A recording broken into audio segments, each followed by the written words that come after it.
ह्रीं श्रीं ऐं ग्लौं ऐं नमो भगवति वार्तालि वार्तालि वाराहि वाराहि वराहमुखि वराहमुखि अन्धे अन्धिनि नमः रुन्धे रुन्धिनि नमः झम्बे झम्बिनि नमः मोहे मोहिनि नमः स्तम्भे स्तम्भिनि नमः सर्वदुष्टप्रदुष्टानां सर्वेषां सर्ववाक्सिद्धसक्षुर्मुखगदिजिह्वास्तम्भनं कुरु कुरु शीघ्रं वश्यम् ऐं ग्लौं टः डः डः डः हुम् अस्त्राय पठ।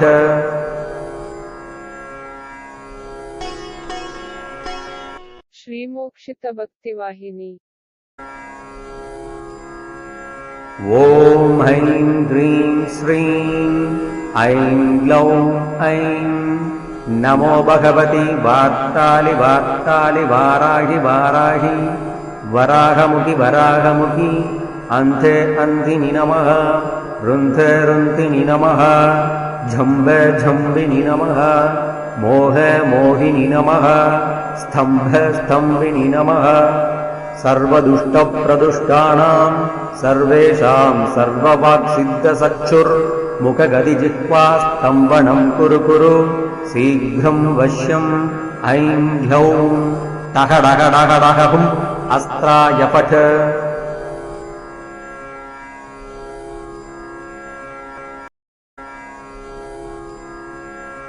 ॐ ऐं ह्रीं श्रीं ऐं ग्लौं ऐं नमो भगवति वार्तालि वार्तालि वाराहि वाराहि वराहमुखि वराहमुखि अन्धे अन्धिनि नमः रुन्धे रुन्धिनि नमः झम्बे झम्बिनि नमः मोहे मोहिनि नमः स्तम्भे स्तम्भिनि नमः सर्वदुष्टप्रदुष्टानां सर्वेषां सर्ववाक्सिद्धसक्षुर्मुखगदिजिह्वास्तम्भनं कुरु कुरु शीघ्रं वश्यम् ऐं ग्लौं टः डः डः डः हुम् अस्त्राय पठ।